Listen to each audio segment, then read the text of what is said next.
Hello everyone, it's Jamal Thomas. Welcome to the Progressive Soapbox. So yeah, I am pulling an Iron Man performance at this point. I've been keeping track of what was taking place in regards to Syria, Russia, and apparently Israel getting involved into the mix. That by itself, Israel can pull the United States into a larger conflict. That by itself is problematic, but let's make a departure from that for the moment. Let's not talk about morbid things. Let me make sure my sound is okay because I'm going to need it on both of these. Hope everyone is doing okay at 4 a.m. this morning. Yes, I'm slightly tired. I've been doing this for a while. But while I'm at it, and while I'm thinking about it, and while my energies are up for it, I want to do this. So sometimes I look over what I want to do for content. And I find things that are relevant in the news because the fact is, if it's not relevant in the news and people don't necessarily care about it, you're stuck.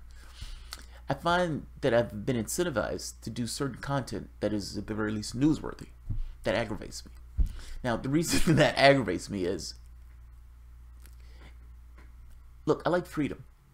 I like freedom, and I know that that's tepid, that's small, that's minor, but it impinges on what I like to do. Like, so whatever the content I like to do, the content at the very least has to some degree fall in line with what the audience wants. Otherwise, nobody's going to watch it. Now, that being said, I made this pact with myself that there will be things that I would do that will be totally me, that I want to do, fuck all if nobody watches. And there will be other things that I would do that would fall in line with what I want to do, with at the same token fall in line with mainstream media, like the stories that are going on. And sometimes those things dovetail beautifully. In fact, most times those things dovetail beautifully. Sometimes they don't necessarily dovetail.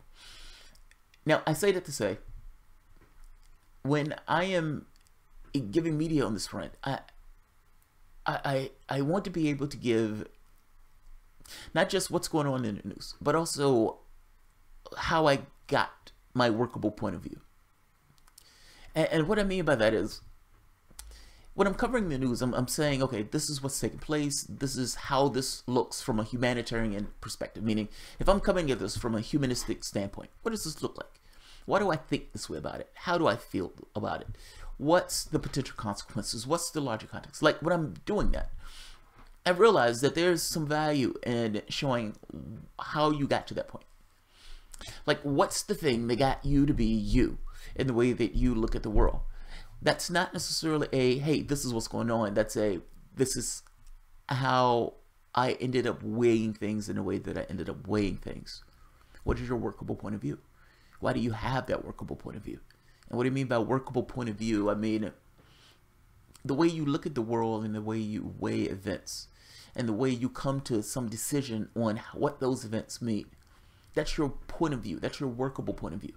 What are the elements that went into you getting that particular point of view to weigh things in the way that you weigh those things?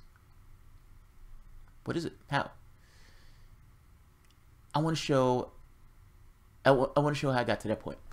Now, there's several of these that I've shown in the past, and I haven't done this recently, and I thought to myself, you're looking at one of them, let's do one. I've done one in the past between, it was a debate between James Baldwin and Malcolm X. I don't know how many views they got, but it was an awesome video. Like, the debate itself is profound to hear these guys doing this in hostile territory. It is an amazing thing. In fact, I may redo that particular one because it's so fucking awesome to hear. But I haven't done one in a while, so I'm going to do one now. It's one thing to say, these are the events that are taking place.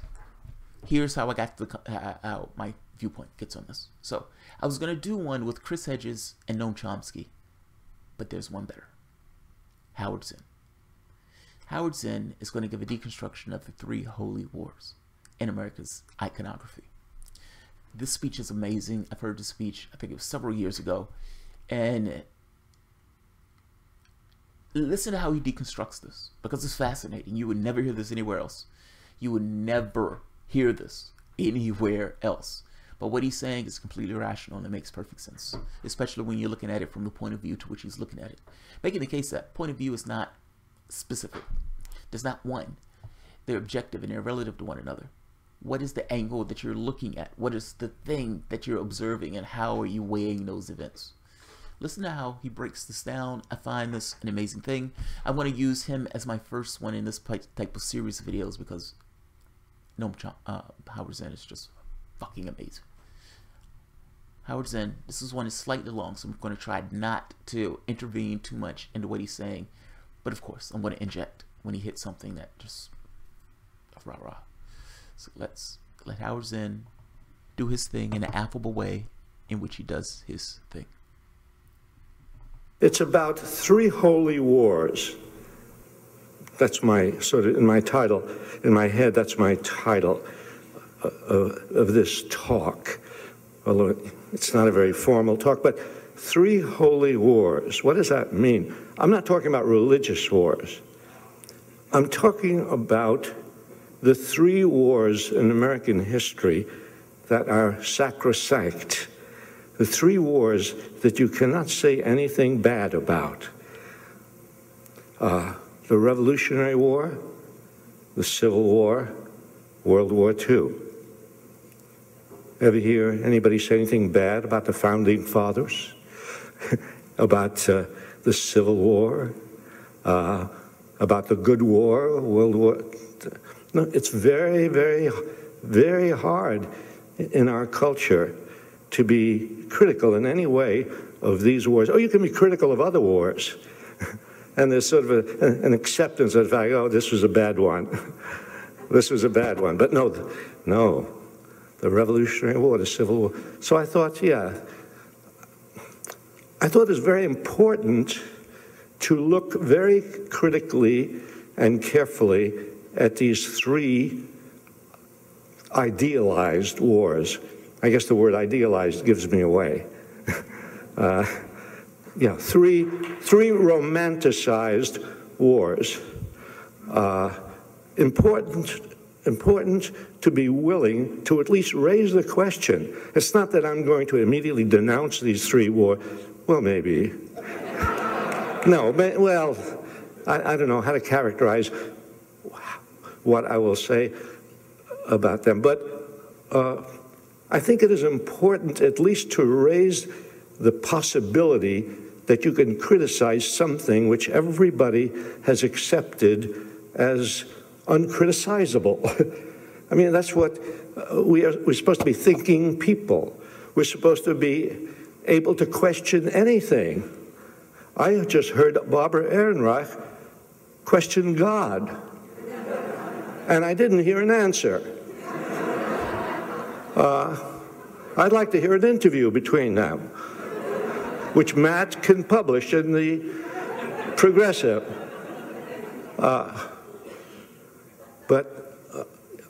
Yeah, if we're thinking human beings, we have to be willing to question everything, including these wars, which nobody wants to say anything bad about.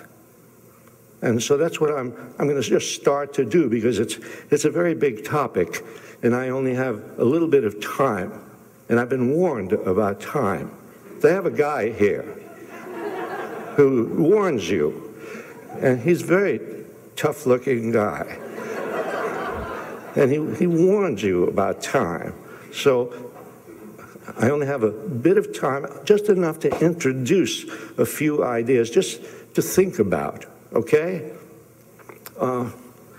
One of those ideas is actually something, Matt mentioned Erwin Noel. And I don't know how many of you knew him or read The Progressive when Erwin Noel was editor of The Progressive. But yeah, I met Erwin Noel. And one of the first things that happened when I met Erwin Noel is that we both found that we both had exactly the same idea about a certain thing. That is, we were both making the distinction between a just cause and a just war.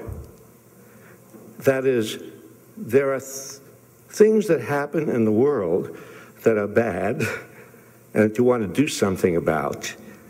And so you have a just cause there. But our culture is so war-prone that we immediately rush and make this logical jump from, oh, this is a good cause, therefore it deserves a war. Yes. Yes. Yes. Yes. Yes. Yes. Yes. Yes. He's right. Like, think of the Syria thing. Oh my God, they're dead babies. They're dead babies. Okay. A, did Syria do it? You don't know. You didn't do an investigation. You have no evidence. And B, even if they did do it, you may say, we don't like the Syrian government doing X, Y, Z. Okay. You have a just cause. Doesn't mean you should strike. It's against the Constitution. It's against international law. You're in somebody else's country. You don't even know if it's them. Even if you full well believe it. Say they're not political hacks. Say they're being earnest. Say you have a world of earnest people, well-meaning people. And say they mean it. We want to do something about this. We believe in humanitarian causes. We want to do something about this. We don't like this. You have a just cause. Does that mean you should take action? Those things are different from one another. Oftentimes, we don't necessarily make the distinction. Donald Trump comes out, they're dead babies, therefore I must strike. Well, wait a minute. Why? Why? Why? How? Under what rule of law? At what point, again, I've said it before, did the president become a king? He's right. And it's an awesome distinction that people never or rarely make. At least they don't make it in the media. Let's take a listen. Let's let him finish. No. You have to be very, very careful in making that jump from, oh, this is a good cause, to, oh, therefore we have to make war to do something about it. No. Well, it was actually, you might say it was a good cause to get Spain out of Cuba in 1898. Spain was oppressing Cuba. But did that necessarily mean, therefore, we had to go to war against Spain? You have to examine that war very carefully to see what it produced. You know, you have to see, and you have to then understand that we got Spain out of oppressing Cuba and got ourselves in to oppress Cuba. So you have to be very careful. You might say that stopping North Korea from invading South Korea there's a just cause there. They shouldn't do that. It's not good. It's not right. Does that mean, therefore, we should go to war to stop it? Especially if that war, and you know the Korean War is one of the least known wars. It's sort of a war that's been lost in history. 2 to 3 million Koreans died in that war. A just cause. North Korea should not invade South Korea. So we go, what's the answer? War. What's the result? 2 to 3 million Koreans dead. And is there any particular change in the alignment of South Korea and North Korea? No, it starts off with a dictatorship in South Korea and a dictatorship in North Korea. And it ends up, after 2 million dead, with a dictatorship in South Korea and a dictatorship in North Korea. I'd be very careful about rushing from one thing to another, from just cause to just war. And Erwin Knoll is the only other person I found who was thinking exactly along the same lines. I'm always looking for somebody who's thinking along the same lines as me. That's what I do. I go around looking for people. Very gratified when I find somebody. The American Revolution, independence from England, a just cause. Yeah. Just to highlight something he's saying about Cuba. Yellow journalism got us into that war. And don't get me wrong, the powers might have wanted to get involved in the conflict, so don't misunderstand me. But the United States saw an opportunity to take over in Cuba, and they took the opportunity to take over in Cuba. Now, whether you want to say that it was just to get Spain out, if I'm not mistaken, this was the sinking of the Maine. Yeah, remember the Maine. Yeah, sinking of the Maine. Allowing the United States of a pretext in order to go into Spain, in order to go into Cuba. The war itself in this case was strange because they, again, didn't necessarily know who blew it up. The media, at least one very specific newspaper, jumped on it saying Spain did it, put out propaganda pieces of Spain being these subhuman beings that are... We weren't liberators. We were conquerors at that point. Now, the question becomes, did the United States go into it with the intention of being a conqueror and taking over the place of Spain? Or did they go into it to liberate Spain or the Cubans? Come on. Yes, I'm cynical. Yes, I'm cynical. They didn't go in there to liberate no damn Cubans. They're not going to take on that much expense and that much health to liberate anybody. The United States foreign policy doesn't care about democracies. It doesn't care about that stuff. They want to get their hands on certain resources, so they go into certain countries in order to do it. They were taken... It was this kind of colonizing effect, but they don't like to call it colonizing because people feel bad when you say that word. Feel bad when you say that. Puerto Rico is a colony. It's a colony. People don't like saying that word, but that's exactly what it is. Let's let him finish. But I love what he's saying here because he's right. Just cause, just war. There's a difference between those things. Yes, you have a cause. You have a pretext. You have something to be mad and pissy about. Fair enough. Doesn't need to be a war. And what are the consequences? Meaning, how do you measure the dead? When you said that we're 13 million or 25% or 20% of the people in the population were murdered or killed in a war, how do you weigh that and quantify that? How do you weigh that? Do you stand outside and count up the bodies and the number of bodies so you get an idea on how much it is? Fact is, there is no way to weigh that. There's no way to get the full gravity of that number of people being killed in a conflict. Meaning, when you look at the conflict, you also have to look at the consequences of that particular conflict. That's kind of the point he's making. Just because it's a just cause, does it necessitate a just war? And if the consequences is 20% dead, what would have been the consequences if you didn't have that war? And is it possible that you could have gotten those results, or better, through some other means? It's just rationality. That's all it is. It's just being a rational fucking human being. Let's keep going. Why should a group of colonists here be occupied by, they were occupying us, they were, oppressing us, therefore we go to war, the Revolutionary War. How many people die in the Revolutionary War? Nobody knows exactly. By the way, you'll find out when you look at the statistics of war dead that nobody ever knows exactly how many people die. Who cares? But 25,000 to 50,000 people die. Let's take the lower figure. 25,000 die in the Revolutionary War in a population of 3 million.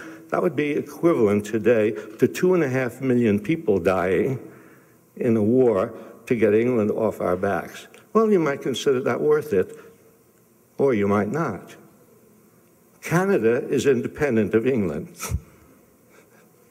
Aren't they? I think so. Not a bad society. They have good health care. They have a lot of things we don't have. They didn't fight a bloody Revolutionary War. Why do we assume that you had to fight a bloody Revolutionary War to get rid of England? Do you know that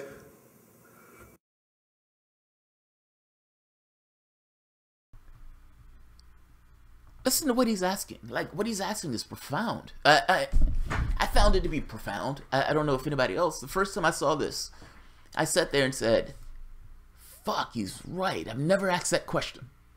Never occurred to me. Like, it's your blind spots, man.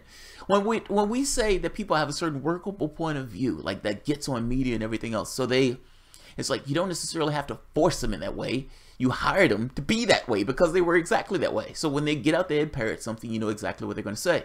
They believe that they're free to say whatever they want, but you already know what they're going to say. They're a canned factor. part of that can factor is the education.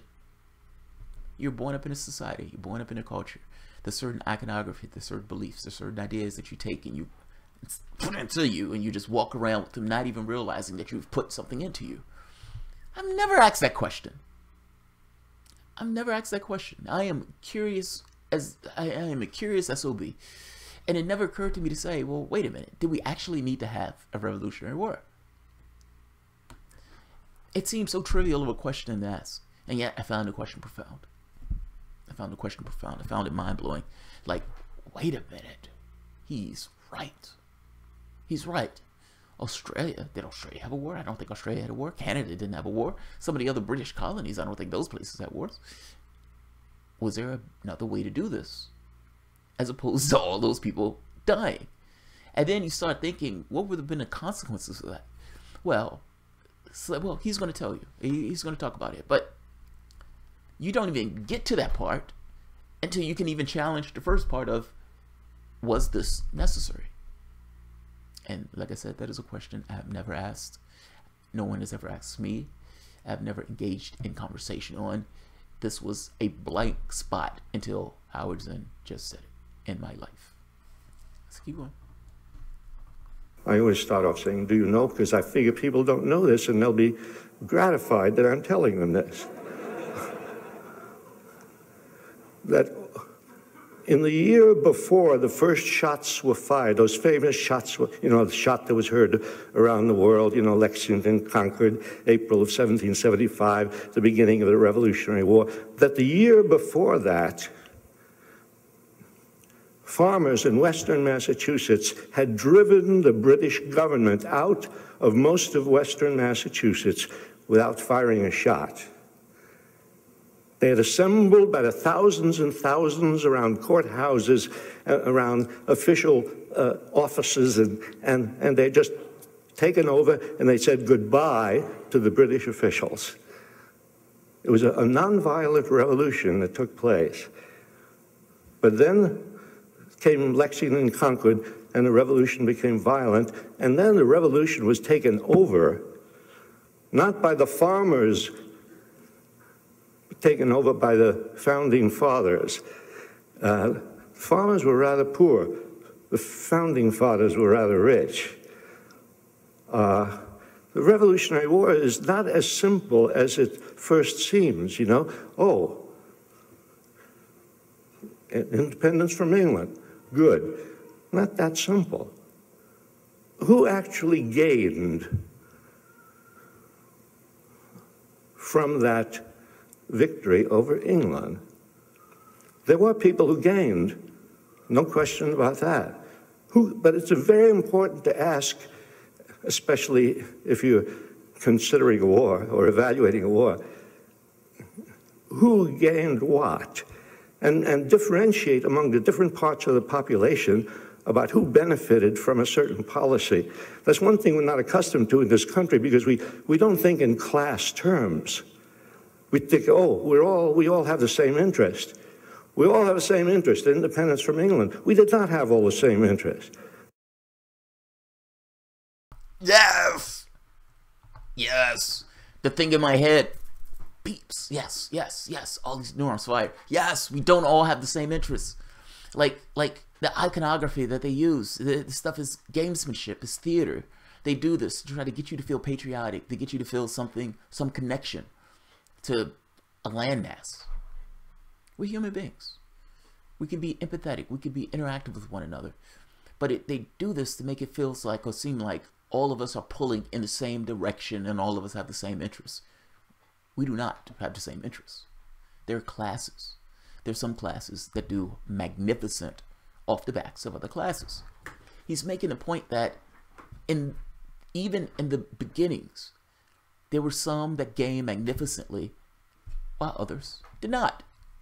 We weren't all pulling together. It wasn't all one America. It wasn't all everybody is pulling in the same direction and everybody, oh, no. Doesn't work that way. In the same way you have classes now, a top 1% and everyone else, you had classes then. And the separation from England was essentially taken over by a particular class. Meaning the policies, the way the government was going to be organized was going to be based on their interests, not the interests of the farmers that he was talking about. Rich, a class, ripping away from England, setting up a government in a way that they themselves want to set up the government, to run the government. What he's saying is true. It puts a different spin on it, but what he's saying is absolutely true. Let's keep going. Do you think the Indians cared about independence from England? No. In fact, the Indians were unhappy that we won independence from England because England had set a line. The Proclamation of 1763 has set a line and said, you can't go westward into Indian territory beyond this line. And they didn't do it because they loved the Indians. They didn't want trouble, right?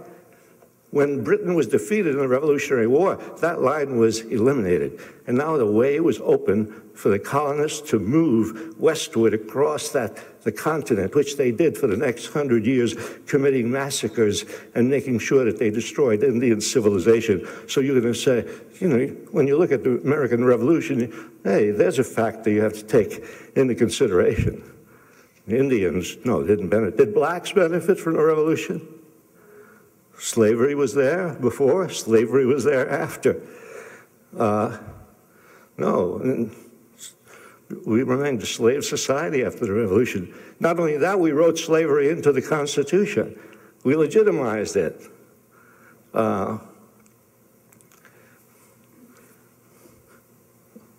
about class divisions?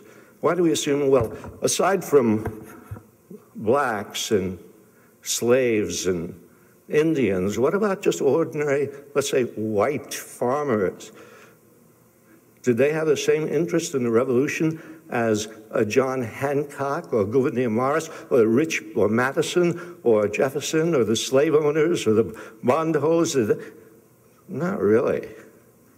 It was not all the common people getting together to fight against England. Washington had a very hard time assembling an army. Well, they've got an army. They promised people. They took poor guys and promised them land.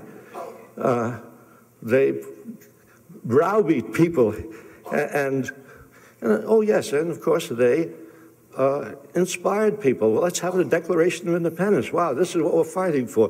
It's always good if you want to get people who go to war to give them a good document and to have good words in life and liberty and the pursuit of happiness. Yeah, that's what we're fighting for. Of course, when they write the Constitution, it's not life, liberty, and the pursuit of happiness. When they write the Constitution, it's life, liberty, and property. Have you noticed that difference? You should take notice of these little things.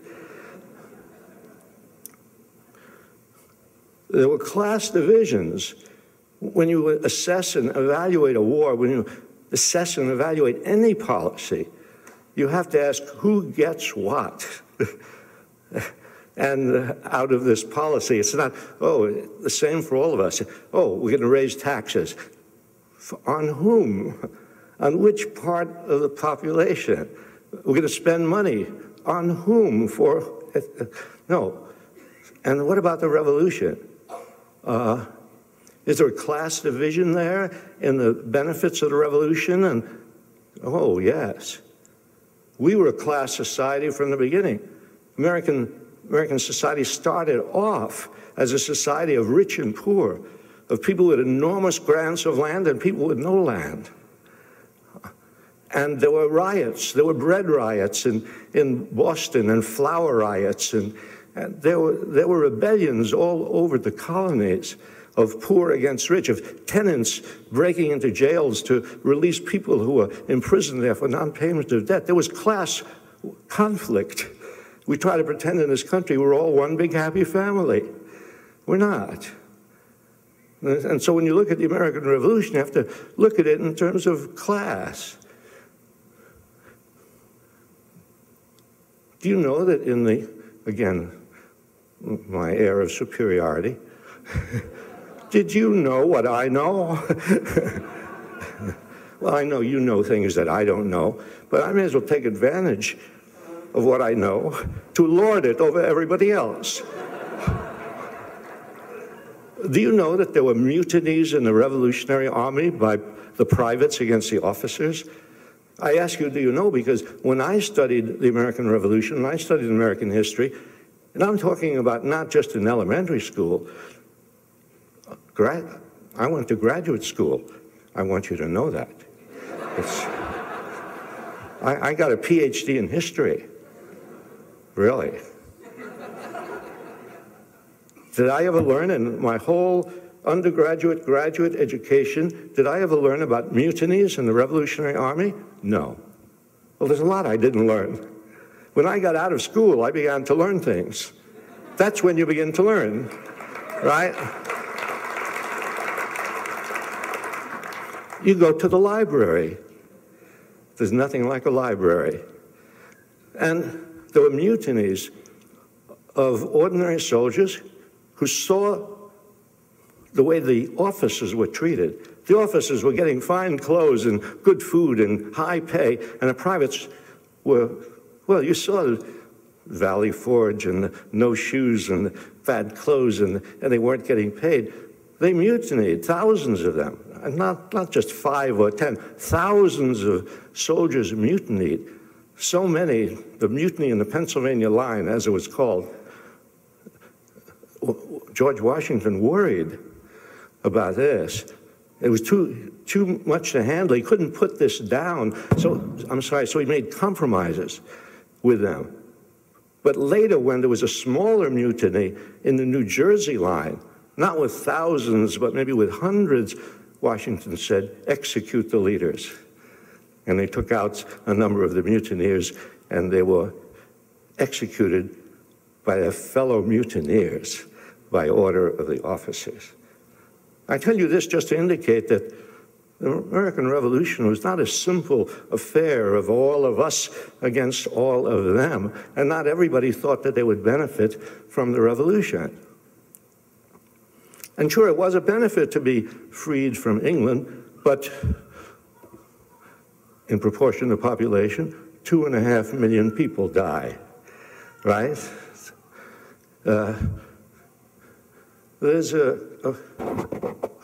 When considering war, the human cost needs to be measured against what you gain from war.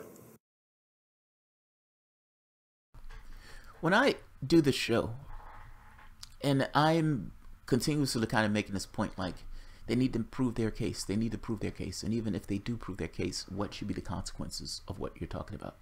Like, even if I grant you that everything that you're saying is correct, what do you want the consequences to be?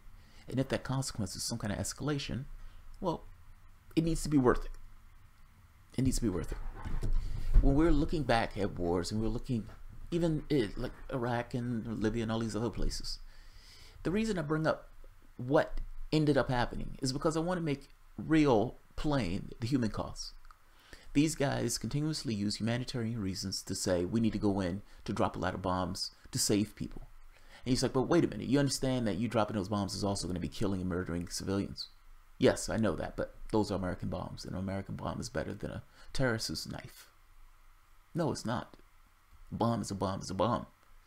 I try to make this point of, this is the human cost that people continuously ignore and pretend as if it's not that big of a deal. Nerf bombs. There's no such thing as a Nerf bomb. Uyghur can think it's a Nerf bomb all he wants. There's no such thing as a Nerf bomb.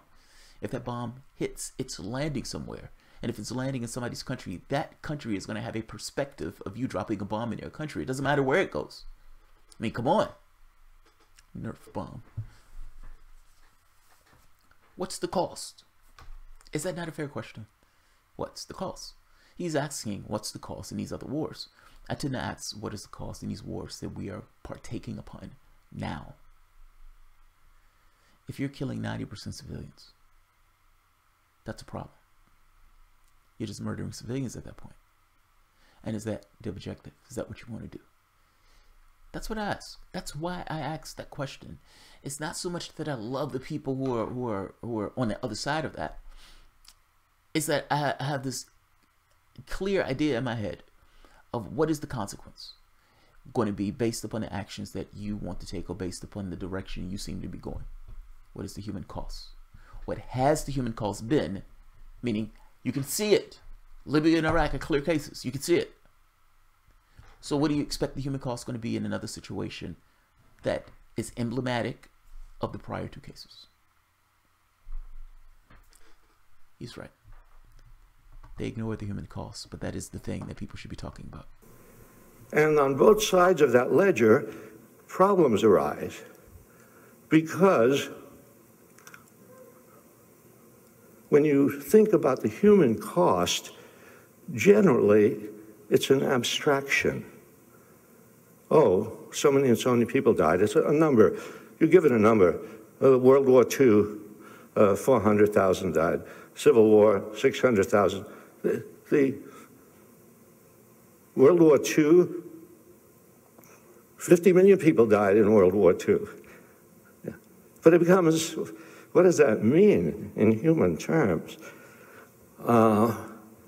So the tendency is on that side of the ledger, if you really want to have an accurate assessment of weighing the cost against the benefits, you have to look at that cost not as an abstraction, not as a statistic, but you have to look at it in terms of every human being who died and every human being who lost a limb and every human being who came out blind and every human being who came out mentally damaged. You have to put all of that together when you are assessing that side of the ledger, the cost of the war, before you ask the question, well, was it worth it? Yes, yes, yes. God damn it, I love Howard Zinn. Because what does it mean? Like, what does it mean to lose a limb? Float in that headspace. The fact is, we like to be like, oh, yeah, that's worth it, that's not worth it. But you do that because that's not you. If that was you that was losing that limb, if that was you that was losing that arm, if that was you that was in some shitty country, and I'm saying that from the standpoint of being in some hellhole, in some swamp or something, on some shitty mission to kill or injure somebody. If that was you in those straits, if that was you in those situations, will you be so quick to say, yes, it's worth it? It's easy to say it's worth it when you don't necessarily have anything associated with it. Or whether it was 10, 20, 30, 40, 50, 100 years in the past. It's easy to say it's worth it when you're completely detached and decoupled from the effects of what's taking place. What happens when it's you? Float in the headspace of somebody that's losing a limb. Is it worth it? You screaming your head off. Is it worth it? I mean, and you're talking about magnifying that 50 million times over, or 500,000 times over, or 1 million times over if you talk about Iraq, or several 100,000 times over if you talk about Syria. Is it worth it? What is it like to be in pain? Ignore them for the moment. You. What is it like to be in pain? What is it like to be in pain when you can't necessarily get well, when you don't have access to medication? What is it like to lose a limb or lose some other body part, and you have some horrible way of patching it up and you're just in this constant state of suffering and misery day after day after day? How do you magnify that by 1,000, by 1,000,000? What is it like? How do you quantify that number? I know how I feel when I'm in pain. How do you quantify that number? What do you pay to stop that pain? Can we put a number on that? How much would you give me to make this pain stop? Fuck it. Make up the number that you want. $1 trillion, $10 trillion, would $10 trillion do it? Yes. I guarantee you that the number that will quantify it would outweigh anything else that you're talking about is getting us a gain. Because we're talking about human suffering. And the moment that I add you to the human suffering, I guarantee you, you would have a different take on these particular events. We evade this response because we stand in this kind of cynical distance from the pain and the misery that other people have felt, magnified by millions. Magnified by millions. He's absolutely right. Let's keep going. Was it a just war? Was, yeah, you have to get that side of the ledger right. One of the things great things that Drew Gilpin Faust did, I don't know if you know about her book, the book she wrote about the Civil War. It's a wonderful book. great thing about her book is she brings home in very explicit, very human terms what happens to human beings in that war. The Civil War was an ugly, brutal war of amputation after amputation after amputation done out in the field without anesthetics, you know. So you have to have a careful assessment of that. And then on the other side, okay, this is the cost. Now you know the real cost, the real human cost. And on the side of gain, you have to ask the question I asked about the Revolutionary War. Who gained and who didn't? And what were the class divisions? And what did this class gain and what did that class gain? I'm looking to see if this guy is following me. If you see somebody creeping up behind me, let me know.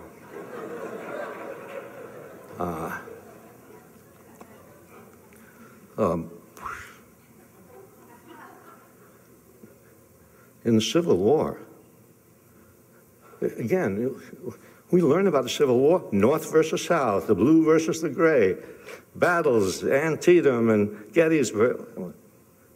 Hey, who in the North, who in the South? What divisions were there? Well, it was a war to free the slaves. But also there was a class element to it in that poor white people were conscripted into a war which didn't have much meaning for them, and where they were being drafted and where the rich could get out of the draft by paying $300. And so there were riots. Probably a lot of you have heard about the draft riots that took place in New York and other cities during the Civil War. Yeah. There was class conflict in the North. There were some people in the North who got rich during the war. There were fortunes made. J.P. Morgan made a fortune during the Civil War. And that's what wars do. They make some people very rich. And the poor go to fight in the war. Okay, I agree. I mustn't ignore the positive side.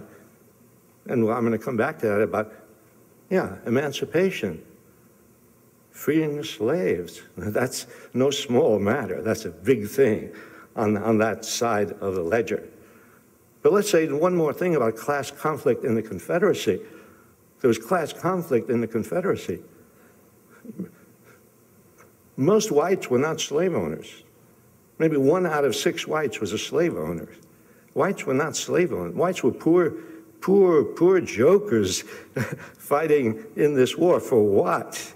And dying at a much higher rate than the soldiers of the North. I mean, the Confederate losses were greater proportionately than the losses in the North.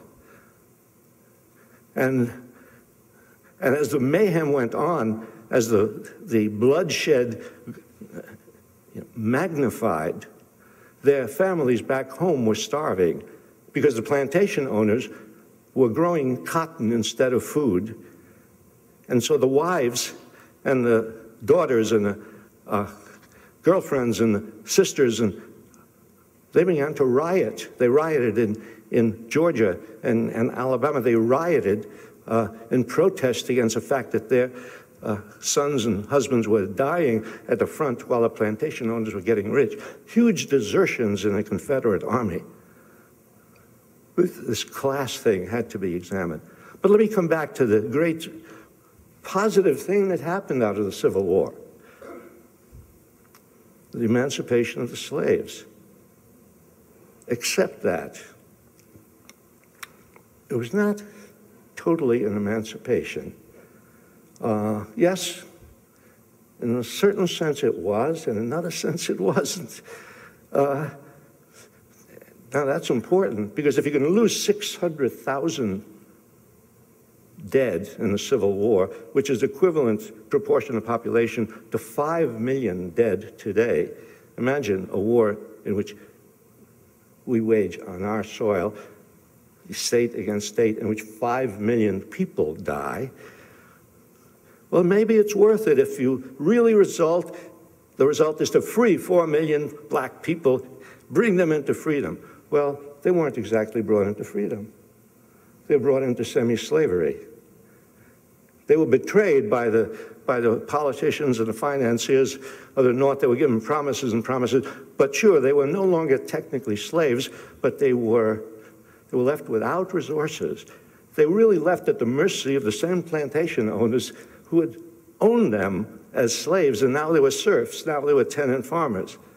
Now they couldn't move from one place to another. They were hemmed in by all sorts of restrictions, and many of them were put in jail on false charges. They had vagrancy statutes were passed so that employers could pick up blacks off the street and force them to work, kind of slave labor.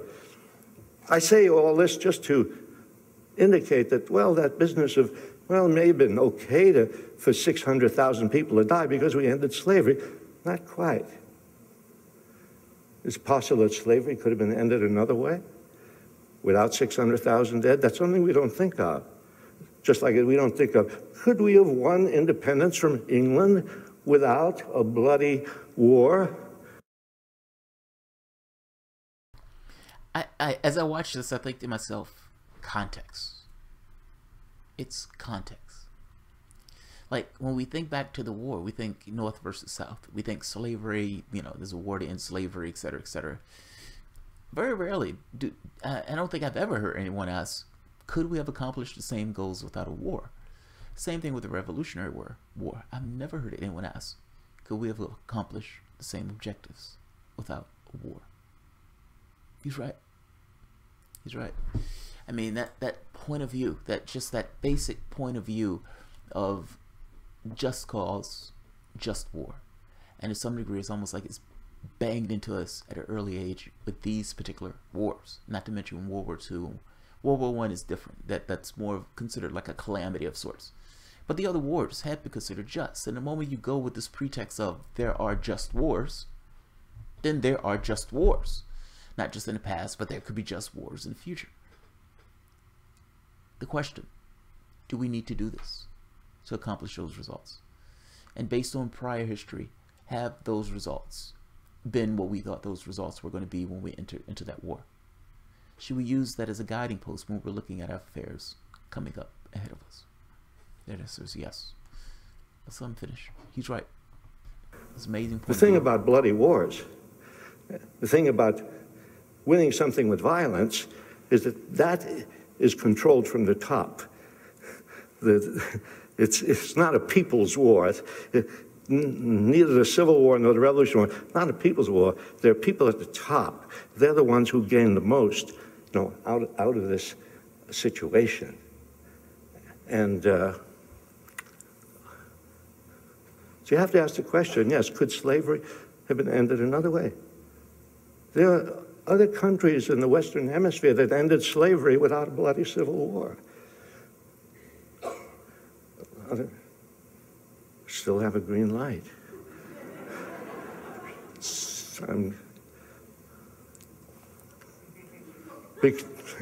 Because I was wondering if I'd be able to get to World War II.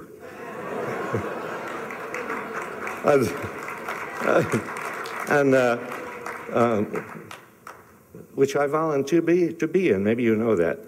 Maybe you know my whole history. Maybe you know more about me than I do. But yeah, I volunteered for the Air Force in World War II and flew bombing missions over Europe. I did it because it was a good war. It was the right war. It was a just war. It was, well, after I got out of the war, I began to think sometimes, and research and so on, and go back over things and learn about Hiroshima and Nagasaki. Because when the bomb was dropped on Hiroshima, and I had just finished my missions in Europe and was going to go to the Pacific to continue dropping bombs, and a bomb was dropped on Hiroshima and the war ended soon after, wow, that's great. I welcomed it. Did I really know what happened when that bomb was dropped on Hiroshima? Did I know what happened to those people? Did I have any idea what that meant to those hundreds of thousands of people, of men, women, and children? No, I did not. when I began to think about that, and then began to think about the people under my bombs, whom I hadn't thought about, I never saw them. Flying 30,000 feet, you don't see anybody, just drop bombs. You know, warfare today is a very antiseptic thing. You know, people blithely, they send Predator missiles, even, well, without any pilots at all, right? You know, that's easy. We'll just kill people, and we won't even take any chances of having anybody shut down. 3 months before Nagasaki, we sent planes over Tokyo to firebomb Tokyo, and 100,000 people were killed in one night in the bombing of Tokyo. I mean, later when I visited Japan and I talked to people there, and later when I visited Hiroshima and I met with people who were survivors of Hiroshima, and you should have seen them, well, people without legs and arms and blind and so on. When I began to see what that, you know, meant, that war, the 50 million dead in the war, and well, what do you say? Well, we defeated fascism. Did we? Did we, really? That's another thing, you know. So you find that the Revolutionary War, well, not everything turned out well after the Revolutionary War. Not everything turned out really that great after, and certainly not to warrant that many people killed. And what about World War II?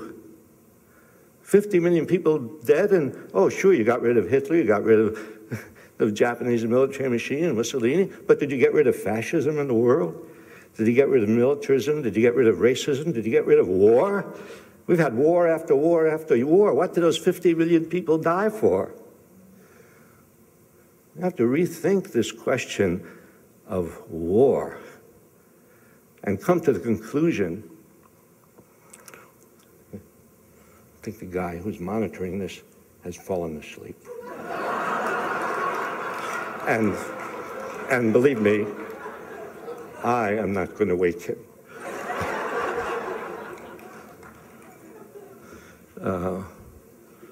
What you have to come to the conclusion, as I have, war cannot be accepted, no matter what. No matter what. War, yeah.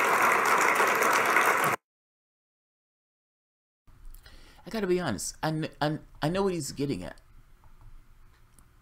I don't know how to do that. Like, let me say it this way. I don't know how we do that with our particular workable point of view that we use in the world. Meaning the asleep human being that just kind of floats around doing his job. He was asleep. You heard what he said, right? He was on doing his bombing missions. He understood he was using bombs. He understood he was in a war. He understood he was dropping these on human beings. But at no point did he understand that those were human beings. At the very least, he didn't grasp it from the standpoint of, oh wait, these are blowing up and exploding human beings who are splattering their bloods and their parts all across the place. He's doing a job. It's like you're doing a job somewhere else. I'm flying the plane, people are shooting at me, I'm doing what I got to do in my little own personal space. I'm not really bothered by what's taking place because I'm doing the best thing for my country. What happens when you say, wait a minute, there are people below those bombs and those people are being exploded. I'm killing people below me. That's the awareness you get, I guess, when you get out. I don't know how we do that, what he's talking about in our particular world. The reason why I say that is there's so much economic and class stress. There are always going to be these kind of antagonisms based on the way we organize ourselves in a competitive society. It's competition. The root of our society, just the capitalistic thing, it's in and of itself, is competitiveness. How do you do it? Like the moment that you say no war, if you have, how do you enforce that? Like that's kind of what I'm getting at. The only way you end up with no war is if the workable point of view of people in the world changes. That is not a competitive society, it's a cooperative society. In our current society, the moment that one person does it, somebody else has to do it. They have to remain competitive. Meaning you're always going to get this kind of inching up of sorts just because each person in this particular system has to be competitive over the other. Whether you're talking about interstate rivalries or whether you want to talk about this kind of economic rivalries in a sense. You're going to bump heads. You're going to bump heads. I get it. Even if you say, okay, we're going to create a force that prevents wars, you've just created a force that is willing to do something to prevent war by committing war. I just don't know how you do it in our system. I don't know how you do it in our system. Hitler was a maniac, and Hitler needed to be stopped. Like, I fully understand Zinn's point on this. I grasp it completely, and I agree with everything Zinn has said in this piece, with the exception of the last part, because Hitler needed to be stopped, because that's my feeling. Now, his point that he's making for Japan was being beat. Japan had already fundamentally lost. That firebomb that he's talking about murdered or killed thousands. I think it was like over 100,000. So Robert McNamara talks about this. He was part of the war plans for this particular plan. And the funny, just an aside, Tom, it's not delay. He was the person in charge of the military at that point. One of the people comes in pissed off, mad, after flying this bombing mission that Zinn is talking about. Angry. Oh, I can't believe it. I lost one of my men. And the general kind of makes the point to him, we killed 100 Japanese. I'll take that. He served. We killed 100 Japanese. Not so much to denigrate the person that passed in it, but he's trying to make the point that this is a military campaign. We went there to kill a lot of people. Our mission was accomplished. I'm sorry that person died, but look at what we were able to do. Zinn is trying to make the point that those are real human beings that were being burned alive. That has to be factored into your costs. The problem is, how do you do that when you have two people with certain points of view of the world that clash and they're banging heads with one another? It's one thing to say that, no, this stuff should not be allowed. But who is the doombringer? Who is the person who's doing that? Like to say it's not, it shouldn't be allowed. What are you saying? From a societal standpoint, that society itself, the United Nations, who's doing that? I don't know who does that. It seems to require a change in our point of view, a change in our value system more than anything else. Otherwise, I don't know how you stop war. The very act of creating some edifice to stop war is in and of itself doing so by using war. It's not an easy issue. And I think the problem is unsolvable under our current model of operations and the way we organize ourselves. But I understand Zinn's point. Zinn is making a clear point. You know, no matter what the reasons given, the excuse given, liberty, democracy, this, that, you know, no, war is by definition the indiscriminate killing of huge numbers of people for ends which are uncertain.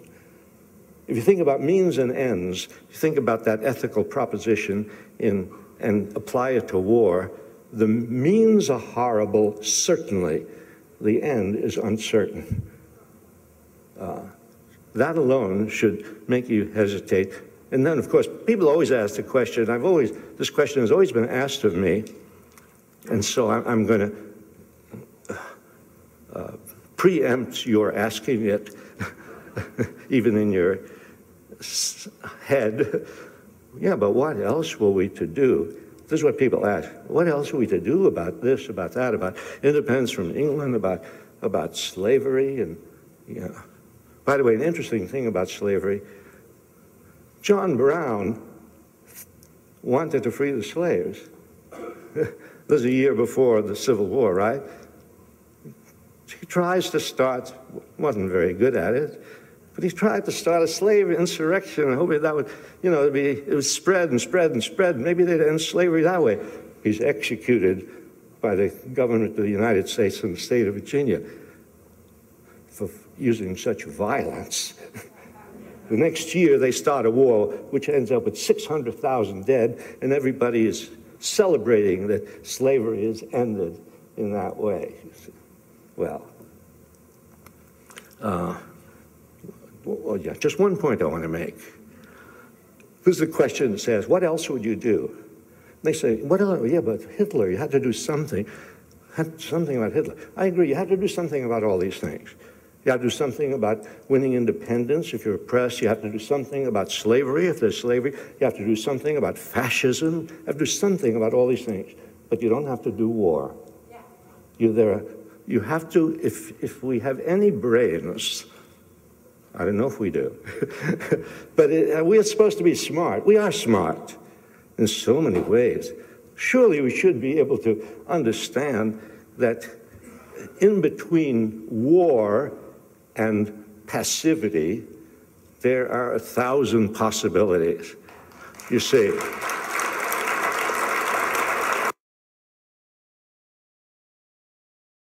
Yeah, the problem here is incentive. The other stuff is costly and time consuming.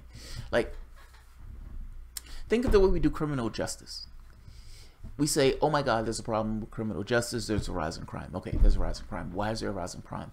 That's never touched. That's never touched. We need to hire more cops. Well, yeah, hiring more cops is a direct way to handle something at the end level, at the end point.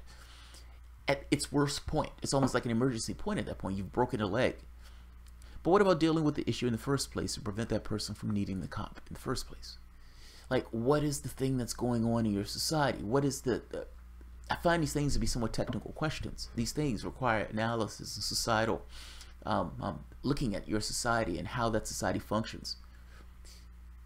That seems to be more of a reasonable solution as opposed to just automatically hiring cops, automatically creating prisons and all this other stuff. That money could be used for something else, especially if you're looking for the root cause of the issue. But that's time consuming. That takes a little bit more work. That's a little bit more politically tedious and nuanced. So you don't get that.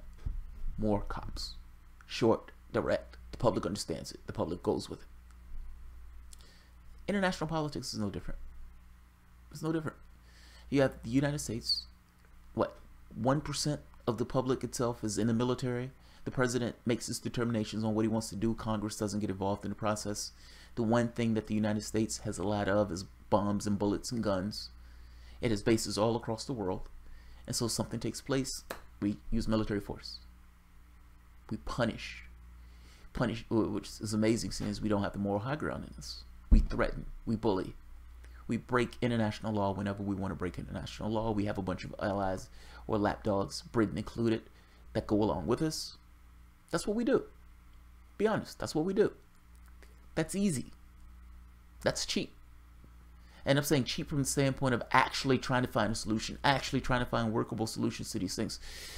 Israel and Palestine, a solution could be worked out if they actually wanted to work out a solution. Israel has no intention of working out a solution because why? There's no incentive. Politics is about pressure. What pressure can you apply to get those things? You're dealing with somebody who has a different point of view than you with no apparatus to force them to change that point of view. International politics, if you're in the United States, if you're a weaker nation and you don't have nuclear weapons, use force. You threaten. I'm going to do this. I'm going to do that. You're going to have sanctions. So you have sanctions on Iraq and kill all those people in the country itself. They don't consider that force. They don't consider that genocide or anything else. The United States just passed sanctions on XYZ. I guess I'm just making a point. War is an easy option. We've made war somewhat of an easy option just from the way we go about our affairs. The more difficult, nuanced things of figuring out why something takes place, figuring out why there's a conflict, the rational solution is not the solution that's easily explained to the audience. The fact is, the cheapest solution is just force. It's just force. We end up in these conflicts, in part because of that, but also leaders can't look weak. At least from the standpoint of the United States. I can't necessarily firmly say in every other nation. I would say, yeah, in Britain will be somewhat similar. Leaders can't look weak. They're not allowed to look weak. The public can't see them look weak. They are not going to take in a position in which they themselves look weak. Even if they can't necessarily back it up, they're not going to look weak. You can push somebody into a particular disposition, into a corner that they have no way out of, in which case the solution is only military. It becomes mechanistic at that point. One thing leads to the next, leads to the next, leads to the next. He's right. Let's keep going. Yeah. Let's keep going. I mean, look, I think he's right when he says there are all sorts of solutions. I guess I'm just making the point that he's right. There are solutions if they actually wanted to find solutions. Ultimately, they want obedience. They want people to behave a particular way. And force is the easy way of trying to get people to behave that particular way if it's a weaker nation. The moment that the weak nation gets nuclear weapons, well, that's off the table. That's off the table. You can't just attack North Korea because North Korea has nuclear weapons and they would set Japan on fire. You have to have a conversation with them. You can threaten it all you want. You ultimately have to have a conversation with them. If it's Iraq, not so much. If it's Libya, not so much. Not so much. Syria, we don't know. Russia has aligned itself with Syria and it says, enough, we don't know. And that's the most terrifying thing in the world. Because what he's saying here has larger consequence when we're talking about this, when we're analyzing this particular issue. Even Israel striking them, even if Donald Trump strikes them, we still have to ask that particular question. What is the total? What is the cost of what you're doing? And like I said, I've asked a host of questions. Is it legal? Where does the president get off doing this? Is this breaking international law? Is it breaking our own laws? What justification from the Constitution standpoint is the president used to do strikes? Because all these questions are pertinent. But more than anything else, is it worth it? If this tumbles us into a larger conflict, is it worth it? Howard Zinn passed away. And damn sure I had a chance. See my person. But it's curious that once a historical event has taken place a certain way, that's once history has played itself out in a certain way, Hitler invades Czechoslovakia, Poland, we go to war lasts a number of years, the war is over. Once it has played out in a certain way, fascism is over. Once it's played out that way, it becomes very hard to imagine that you could have achieved that result some other way. It's because when something has happened in history, it takes on a certain air of inevitability. This is the only way it could have happened. No. And you see so many instances in history where surprising things take place that you wouldn't have imagined. I mean, if the African National Congress had decided on a bloody war of rebellion against the apartheid system, well, that might be justified. End apartheid? Yes. There would be a war. They'd end apartheid. Maybe 1 million people would be killed, mostly black people.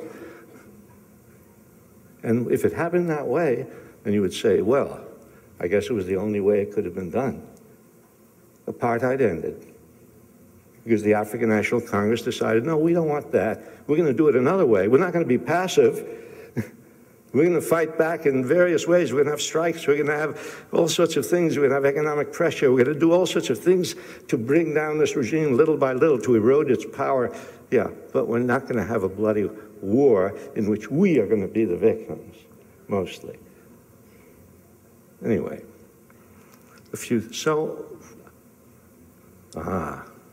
finally, you're saved. Say, well, you get my point, right? That's all I have to say.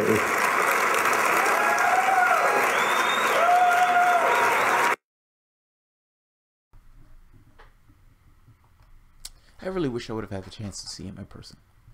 Man, it's awesome. The thing I take away from this is not... the details are awesome, so yeah, there's that.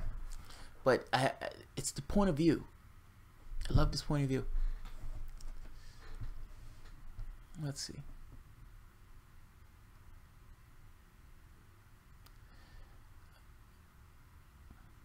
Let's see. Jamal, keep it short. I don't believe it's in his DNA.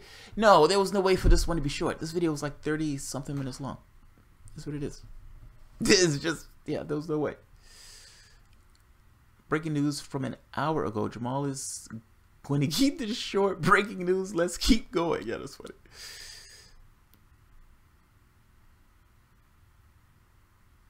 And we usually choose those methods. Agent Orange, gassing, burning alive. Yeah, at the point you're in a war, it's just the goal is to win the war. He's right. What's the cost? What's the cost? What's the cost? People completely ignore that part. I've heard people even justify stuff like, well, Iraq is better off. What? They killed 1 million people. Those people who are dead are not better off. I bet you if you ask those 1 million people whether they would prefer to be alive today, they would tell you yes. I bet if you ask them about their family members, they would say yes. Is there another way to get rid of Saddam other than the United States blowing at the shit, saying that they're weapons of mass destruction? Maybe.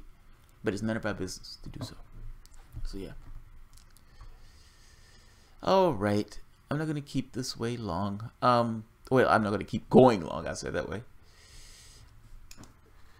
Howard Zinn, man. I'm going to do a few of these. I want to do a Noam Chomsky one and Chris Hedges have an interview. I want to do a few of these. I think these are great, just from point of view context. It's a personality that you don't often get to see on mainstream media, and it is one that is amazingly done. Meaning, Noam Chomsky's point of view, he's considered himself to be an anarchist. Hedges, I don't know what Hedges is. He floats around the same thing. But their point of view is the thing that I want to get across. Not so much them telling you what to believe. More so how to think about this stuff. That's the part that I find to be the most fascinating. And the one that I want to espouse more than anything else. Or get across more than anything else. So, I will leave it here. I want to thank all of you guys for showing up. Wow. Google whistleblower Tarif Simon. And that's Reefy00 and Popilski Insomnia Funds. Both of you, thank you. Insomnia Funds. Yeah, it's 5 in the morning. Yeah. I'm gonna get some rest. I'm gonna take a few hours of rest. I was up. I felt like, fuck it. You just did one on the Syria war. Just do one on this one. Might as well finish. Thank you guys very much. I appreciate it. So I'm going to end this here. You guys enjoy the content. Please feel free to share, like, subscribe, and of course, you can always support the PayPal or Patreon. Thanks, everyone. And have a decent night. However, well, I guess there is no more time in the night. We're full well into the morning at 5:25. I'll say it this way. You guys have an awesome day. I'll see you guys later.